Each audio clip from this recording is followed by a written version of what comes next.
Hello everyone, thank you for listening to this little video. I'm Louise Nørgaard and I'll be talking about a paper that was recently published in Evolution Letters where we're sort of trying to contrast pathogen invasion success and dispersal at different times since host colonization. And so first of all, well, infectious disease is super important for human health, agriculture and wildlife. And a really good example that we're all familiar with these days is the current spread of coronavirus. Where this disease has a range of or a series of traits that allows it to spread really quickly through a population and also maintain a high infection prevalence overall. And so to give you a little bit of background about how evolutionary biologists and epidemiologists have been making predictions about disease spread is using this framework termed the disease triangle. This framework takes into account the pathogen, the host, and the environment, and also these interactions in between. However, this kind of framework is sort of limited in that it assumes that host populations are static and non-dynamic. And it sort of appears that normal or natural populations are not really static, they're rather undergoing fluctuating population dynamics. For example, in mesopopulation setup where each habitat patch are undergoing recurrent extinction and recolonization, facilitated by active dispersal of a few individuals from one habitat patch to the other. Another example of fluctuating populations are range expanding or invasive species, which are characterized by this low density at the invasion front compared to a higher density at the established core populations. And so the questions that I'm interested in this paper is sort of understanding how these differences in host population dynamics, either along a colonization or invasion gradient or after colonization in a habitat patch, how these dynamics impact on a pathogen performance. And I'm sort of asking whether these fluctuating conditions might actually favor different pathogen invasion and dispersal strategies.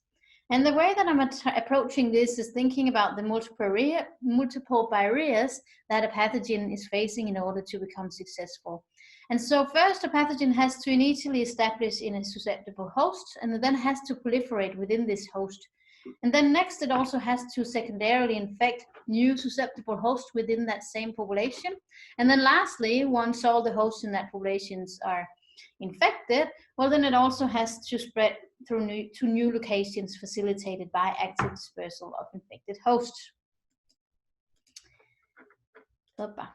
And so basically the hypothesis here is that each step of a pathogen invasion might be sensitive to the host population dynamics encounters, and also the host population dynamics might affect these steps differentially.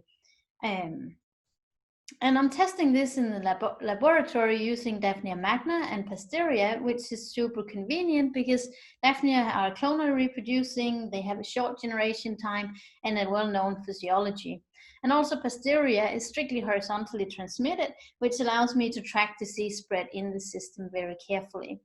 And so the first thing that I was doing was sort of characterizing the host colonization dynamics by introducing a couple of individuals to a habitat patch and then track population density over time.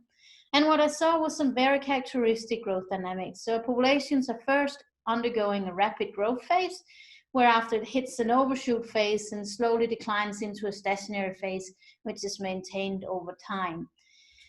And so with that sort of robust growth trajectory, I could then ask what happens to infectious disease encountering host populations at either rapid growth, overshoot, and stationary phase.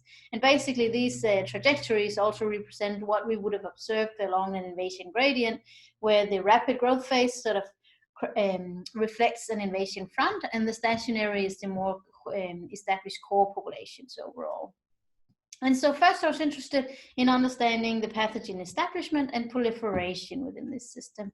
And I did that by introducing infected individuals into host populations that are undergoing either rapid growth, overshoot, or stationary phase.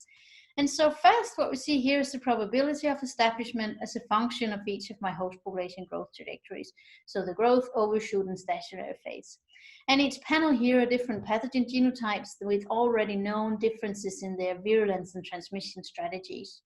And so what we can see at a first glance is that all pathogens are performing better in host populations that are undergoing rapid growth. But what is more interesting is that the pathogen genotypes differ in the extent to which they perform worse in the more established populations. So say, for example, pathogen C1 performs fairly well in all host populations, whereas C19 has a very low probability of establishment when it is introduced to host populations that are at the stationary phase. So this sort of suggests that the pathogen genotypes differ in their ability to establish in different host population dynamics. And then the next question would be, well, how well do they then proliferate if they do establish?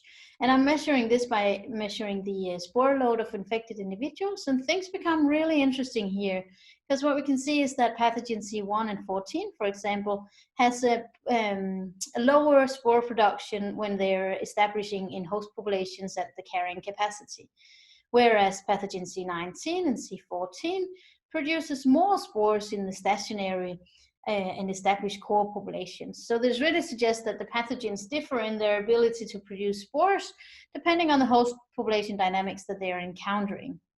So in order to understand how this impacts on then also the population density, I then in a fully factorial setup tested how host density and spore dose impacts on the probability of infection.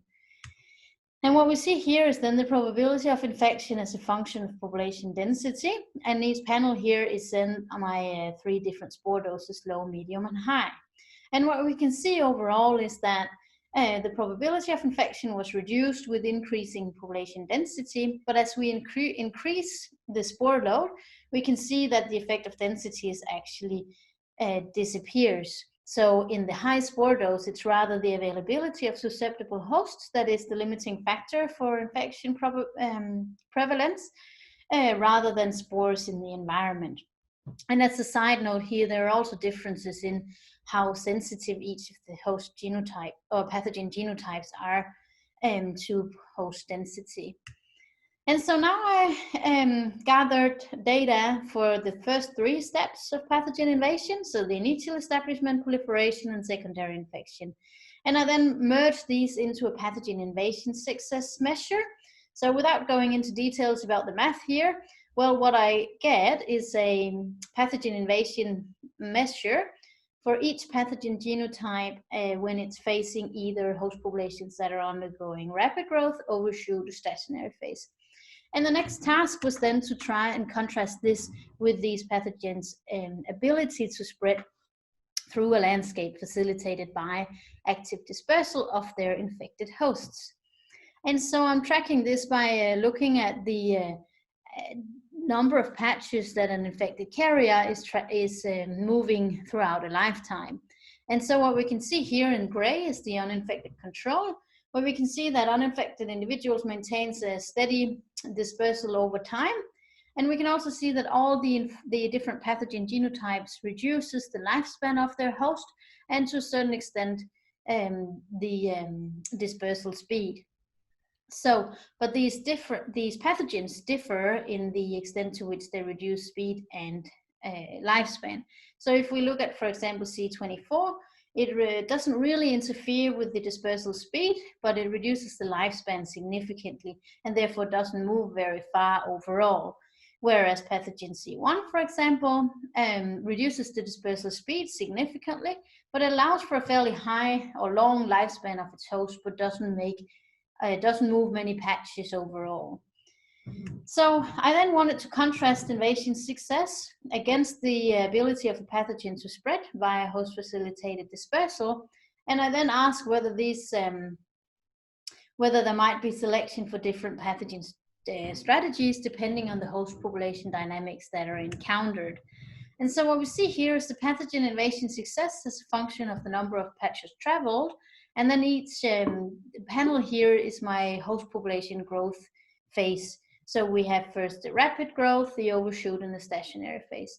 And so at a first glance, well, what is really interesting is that the pathogen seems to shift in their reaction norms depending on the host population dynamics that are encountered. So if we first look at the rapid growth host population, we can see that pathogen C14 has the highest invasion success and also maintains the highest number of patches traveled.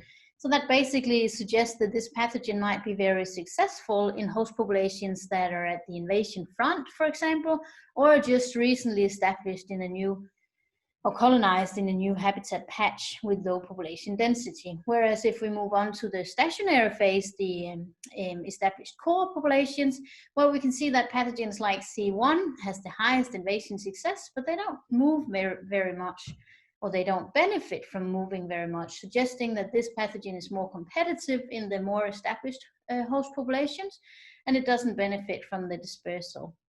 So if we think about this along a colonizer and competitor gradient, well, then pathogens are rarely, if ever, actually good at both invading and dispersing in space. And there are really complex relationships between within population performance and their ability to disperse in space.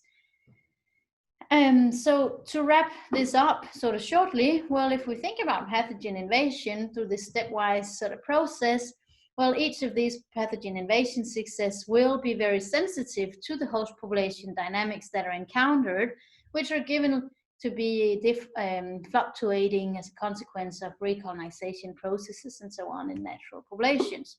So basically, differences in a host colonization phase might promote genetic variation within a pathogen population, and these dynamics are really important for us to understand the evolution of infectious disease. And basically, pathogens at the invasion front are likely to differ in their invasion strategies relative to pathogens that would be found in more established core populations. So that was it for me, and I'd like to thank my two supervisors, Matt Hall and Ben Phillips, as well as Monash University and Australian Research Council. Thank you very much.